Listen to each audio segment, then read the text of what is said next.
What's going on, guys? Mario Menduni here. Today I'm going to go through the process that I use to name my Shopify stores. This is a great process whether you're using any kind of e-commerce store or any sort of blog.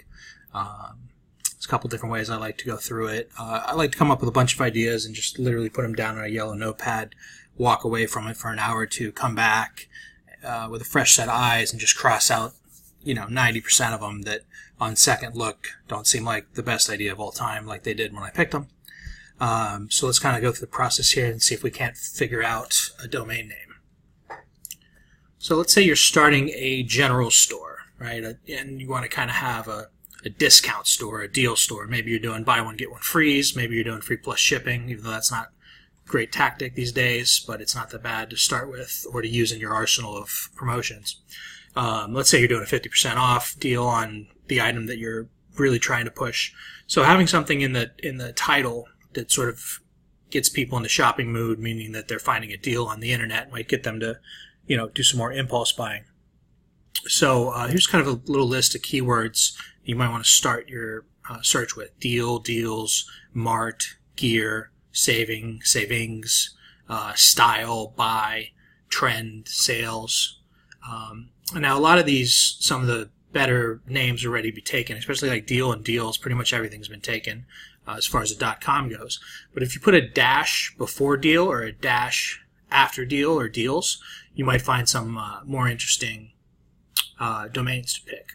Another way to sort of like have a general store and not really have to commit to a niche is to just pick a phrase that's just kind of a kind phrase. I mean, you look at brands like Cracker Barrel, like that just makes you feel kind of nice. They could be selling anything. They're selling candy and breakfast in their case, but that would actually be a good name for a general store. Perfect example of that is one of the best general stores out there is a company called Sugar and Cotton. That just kind of rolls off the tongue nicely. It could have been, honey and wheat, but that doesn't sound as good. But Sugar and Cotton kind of rolls off the tongue nicely. So sort of maybe write down a list of one or two phrases that they're just things that sort of give you nice feelings, right? And then so this is like the blank and blank example of naming a general store. So let's start with like a deal store or a best store or something along those lines. I like to go over to a website called Name Mesh, and what you do is you type in the phrase. In this case, I typed in deal, and then you hit generate, and it's going to give you a whole bunch of different suggestions, right? And ideally, you want the .coms, but for this name, for deal, a lot of these .coms are going to be unavailable or a little too expensive. So you may want to, over here you get some suggestions, which are sort of like not necessarily exactly what you asked for, but they're a little bit more obscure.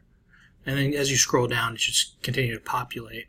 But if you look at something over here, let's see, what do we got? Anything that's any good? Dealwiz.co. .co's fine. .com is preferable, but they're already, through their software, they're seeing this as a cheap .com, or .co rather. So dealswiz.co, actually we'll probably buy that right after this video. So that one won't be available. But yesterday I found something on here. What did I buy? I bought bestofweekly.com because I was going to do a general store. I'm going to do a general store with this one where I put out like a weekly email blast that like, here's the deals of the week, that sort of thing. Okay. So I like to use Namecheap. Namecheap's, you can also look in Namecheap and put in your keywords that you're thinking about using, and it'll generate some ideas for you that are available.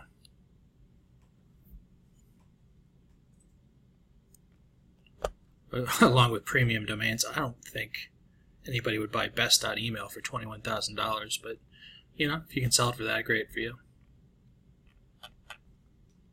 But if you put in something like /deals, let's see what comes up.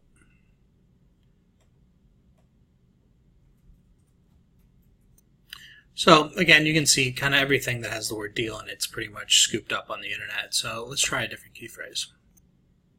Okay, I take that back. I found a good one. You got digital-deal.com. I think that'd be a great name for a general store, or probably more like a general store that leans toward the gadget side of things, which is one of the bigger niches to do Shopify dropshipping. So if somebody sees this video and wants to scoop that up, go for it. I tend to sell more things in the jewelry space than the gadget space. Gadgets are really hot. You're going to make a lot of money. The margins are going to be a little tighter. The return rate's going to be a little higher. And, for me, anything with more moving pieces just means more headaches. It's not to say you can't make all the money in the world selling gadgets. I mean, people made, hundreds of thousands, if not millions of dollars with off-brand wireless Bluetooth earpods over the last year. And they're great for making video. So as far as the Facebook ad space goes, using a general store or a gadget store, you're going to be one of the top stores once you hit a winner. But for me personally, I like jewelry. It's got a higher profit margin. You can find something for a couple bucks and market it really well and make it seem like it's worth $50 or even more, $100, sell it on sale for $30 kind of thing. But the gadget space is great. So digital-deal.com. Somebody should grab that bad boy. I like it at $8 a year from namecheap.com. So there you go. And then let's say you're doing a niche store. I would just make a list of like 5 or 10 commonly used phrases. Example would be, let's say you had a dog store, you might use the word paw or paws and do the same sort of thing, like put a dash in front of it or dash behind it and try to find yourself a .com with the phrase paws in it or paw. And Name Mesh will give you a whole bunch of different suggestions. Let's put that in there now. Okay, like let's say we put paws and see what happens. Okay, it's populating a bunch of stuff. Here you go, like activepaws.co. That's not bad. Like your dogs are active, their paws are moving around. I could put some brand about that, Sort of like think when you're looking at stuff like this, kind of think about cool logo ideas. Like Active Paws, you could have, a dog running and some little paw prints behind it, or just some paw prints in your logo in the word activepaws.co. And you'd be looking good. Of course, .coms are always preferable, but .cos aren't bad at all.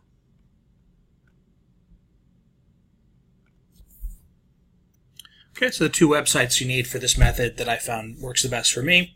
I like to buy my domains from namecheap.com because I find them to be cheaper. You get free Whois protection, meaning that if you bought it at GoDaddy, you'd have to pay extra for that.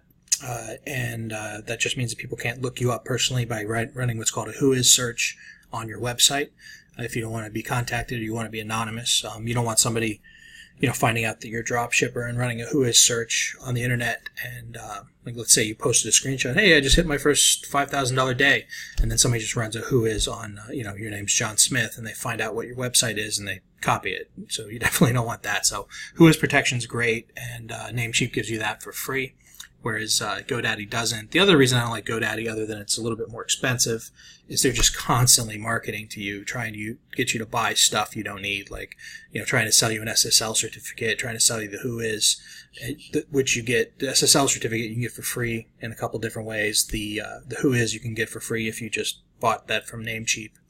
It's slightly more convenient to buy your domains from Shopify since it's already integrated, but their integration with Namecheap will really only take you about 5 minutes. And the nice thing about buying from Namecheap is, later on when you want to get into your records, your DNS records, and increase your email deliverability, you may want to throw a blog post up on a subdomain of your website, all sorts of different things. Maybe you don't want to use Shopify in the future. It's nice to have all your domains hosted at a central location. Not hosted necessarily, but purchased and stored at a central location. The hosting's at Shopify in this case. And that way you have a lot more freedom. You definitely don't want to buy a domain from ClickFunnels, in my opinion, because then to get anything done, you have to just spend a week on email chat with them to try to get them to do something simple, and it's kind of a nightmare. So I like to get all my domains from namecheap.com. I'll put that link in the description. At the time of watching this video, it may or may not be an affiliate link, meaning that I'll make, $3. You can buy me a cup of coffee if you buy a domain. And for domain research, I like to use a combination of namecheap.com and that other site, Name Mesh, where they give you a bunch of suggested things. And then you find some suggested items, some suggested URLs, throw those bad boys into Namecheap and see what's available and what's available for the right price. So I hope you enjoyed this video. I hope you got some value from it. Please subscribe and comment with any questions below. Thank you.